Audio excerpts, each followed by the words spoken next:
Hello, everybody. Okay, great. We're about 5 after 6 here. We will go ahead and get started with the presentation. Um, Tonight, everybody here should be aware that they are here for the online meeting for UDOT's proposed 10-mile southern extension of Mount View Corridor from Quarry Ride Highway down to Redwood Road near Pelican Point. Just a quick reminder that tonight's meeting is being recorded and will be available tomorrow on the project website at udotinput.utah.gov/MVC-South. As you can see here, my name's Craig. I'm going to be one of the moderators tonight. We got quite a few team members online with us, but just wanted to point out Tyler Faddis, he's our UDOT project manager, and Tyler Allen, who's our UDOT environmental program manager. I'll go ahead and introduce the rest of the team when we get to the Q&A portion of the presentation. So tonight's meeting will consist of 2 parts. For the first part, we'll watch a video that summarizes the environmental process, outlines the proposed Mount View Corridor Southern Extension design, and then takes a quick look at just a few specific topics that we've heard were more important to the public as we've been doing different outreach with the community. Second part of the meeting will be a question and answer session where the rest of the team that I was talking about, they'll jump on and they'll be able to answer questions submitted by you all tonight. So as a reminder, as we go through the video and as people are doing now, you're welcome to submit questions using the Q&A feature located at the bottom of the screen. Our team will address them when we get to the end of the video and the Q&A portion has begun. Just keep in mind that when making comments that everybody in the meeting is able to see the comments submitted. So when you type a question, we ask that you be respectful to the other attendees and the presenters. Any questions or comments that we get that include foul language or obscenities, they'll be deleted and we'll likely ask the individual that submitted the question, we'll remove them from the meeting. As you notice, as the comments are coming in, you have the ability to like them by clicking on the thumbs up icon. What this will do is move the question with the most likes up to the top of the screen. And then when it comes time to the Q&A portion, we'll start with the one with the most upvotes. So just a reminder with that there that does require a little bit of reading on your guys' part, just to double check that somebody hasn't necessarily asked the same question as you. And if there are kind of duplicates, we'll just to make sure that we cover a variety of topics, we'll likely just request that you go back and watch the meeting for some of those questions that might have already been answered. And then we'll go from there. So I guess you guys are having a hard time hearing me, so I'll try to speak up a little bit more. So, all right. Just a reminder that tomorrow we have our in-person public meeting. That'll be from 5 to 7 at Lake Mountain Middle School. Again, just note that tonight's questions can't be asked aloud. But if you do have more complicated questions, we ask you to come and join us tomorrow at our meeting. And I believe with that, we are ready to play our video presentation. So Duke, if you are able to share screen there. Thank you. Looks like that's up. UDOT has prepared a draft state environmental study, also known as an SES, to evaluate a proposed 10-mile southern extension of Mount View Corridor from Quarry Ride Highway, or SR-73, to Redwood Road, near Pelican Point in Saratoga Springs. The proposed corridor is shown here on this map in orange. The purpose of this video is to provide an outline of the project design and benefits, a brief explanation of the proposed design's impacts, and an overview of where to find related information in the SES. An SES is a tool used by UDOT to help make informed decisions for state-funded projects that aims to balance project benefits and environmental impacts. As shown on this slide, the environmental study is just one of many steps required before the project can be constructed.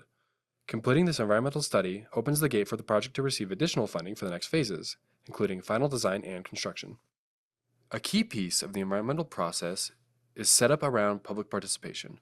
To help you understand how to best participate at this time, we've outlined 3 simple steps that we'll cover over the next few slides. Step 1. Read chapters 1 through 4 to help you answer, why are we looking to make changes in this area? What design is being proposed?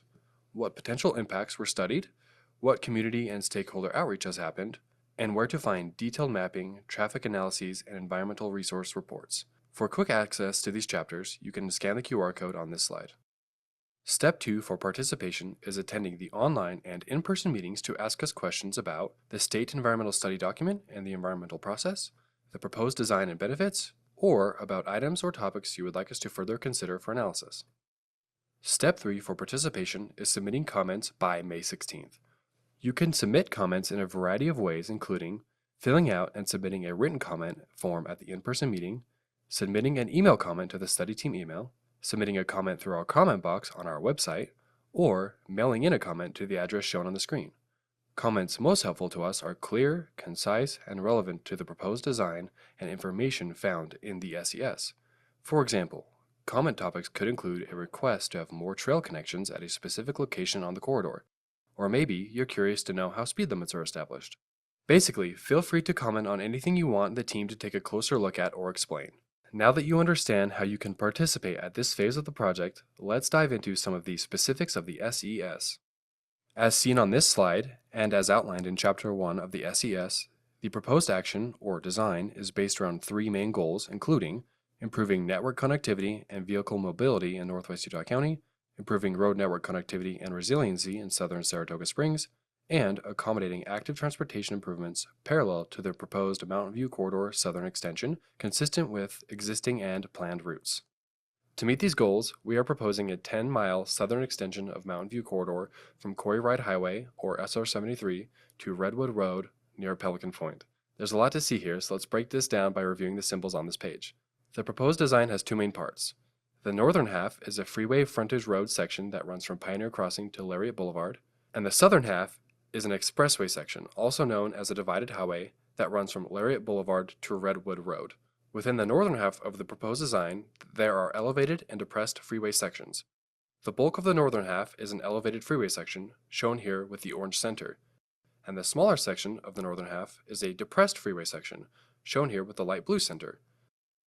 The map also shows different shapes along the corridor that represent the different types of crossings, including local road freeway crossings, frontage road freeway crossings, expressway intersections, and local road expressway crossings.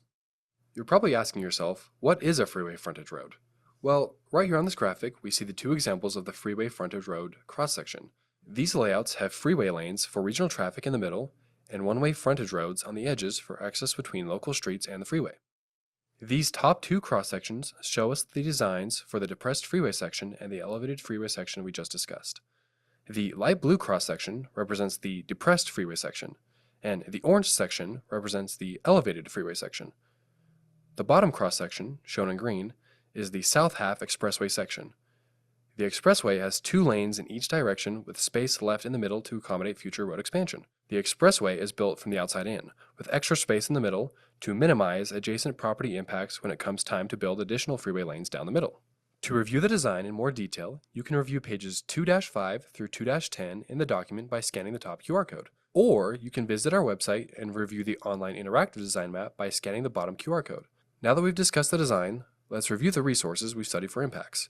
Please note, if you are having trouble viewing this information from your phone, take a look at it from your computer.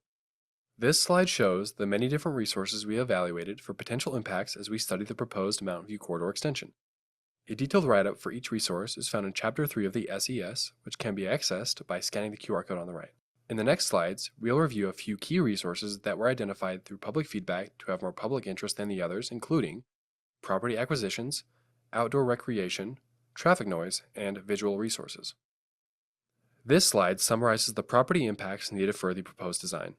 Essentially, these are the properties that need to be purchased in order to build the proposed freeway. There are 3 different categories for property impacts or purchases, including full acquisitions, properties that we know will be fully impacted, potential full acquisitions, properties that might be fully impacted but require further analysis during final design, and partial acquisitions, properties where only a portion of property is needed. Building this project would impact 62 parcels along the corridor, 7 of which are full acquisitions and 55 of which are partial acquisitions. It's important to note that all 7 of the full acquisitions are undeveloped land and wouldn't require relocation, meaning a business or home would not need to be moved to another location. All affected owners would be contacted directly and work with the UDOT right-of-way team that handles property acquisitions, ensuring property owners receive fair market value compensation per the Utah Relocation Assistance Act. This slide summarizes the impact associated with the proposed design to outdoor recreation areas along the corridor. Outdoor recreation is identified in the SES as public parks and activities that are done in natural or semi-natural settings for enjoyment, adventure, exercise, or relaxation. Part of the proposed design would bisect the Israel Canyon Trail near Stillwater Drive. However, we will work to restore permanent access at this location through close coordination with Saratoga Springs during final design. To read the outdoor recreation section, scan the QR code in the top right corner. This slide summarizes the results from the traffic noise study. Traffic noise refers to the sound made by vehicles traveling on roads. When we do a noise study, we compare existing noise conditions to future noise conditions based on computer modeling to see how surrounding properties are impacted. A property is considered impacted by traffic noise when it has a noise level greater than or equal to 66 decibels, or it receives an increase of 10 decibels or more over its existing noise level. Based on this data from the analysis, 713 impacted receptors were identified, including homes, schools, and parks. To reduce noise impacts, a noise wall analysis was completed for 15 noise walls. Of these 15 walls, 12 noise walls are recommended for balloting to mitigate or reduce noise impacts. Noise wall balloting would be completed as part of the final design process where identified property owners and tenants will have the opportunity to vote if they are in support of us building noise walls. To see maps of where noise walls were evaluated, scan the top QR code. And to read the full noise study, scan the bottom QR code. These next 2 slides summarize the visual analysis conducted to understand what types of visual changes are expected by building a new freeway. Visual resources are elements in a landscape that contribute to visual quality and aesthetic appeal, allowing people to appreciate and connect with their surroundings. For example, Utah Lake or the Wasatch Mountains. 6 visualizations were prepared at key points along the corridor to show what the area would look like if the freeway were constructed. The image here shows a before and after of the viewpoint at Sunrise Park. The top view is the existing condition with no freeway, and the bottom view is the simulated condition with a freeway. As you can see, they are pretty minimal visual impacts with the proposed freeway. This slide shows us where the 6 key observation points are located along the corridor. To view the rest of the visualizations, scan the QR code on the left. And to read full details on the visual analysis, scan the QR code on the right. Okay, I know that was a lot of information we just covered. This information and more is available on our project website and at a few in-person locations seen here. The UDOT Central Office, the UDOT Region 3 Office, and Saratoga Springs City Hall. For any questions or concerns, we are available and can be reached at the contact channels seen here.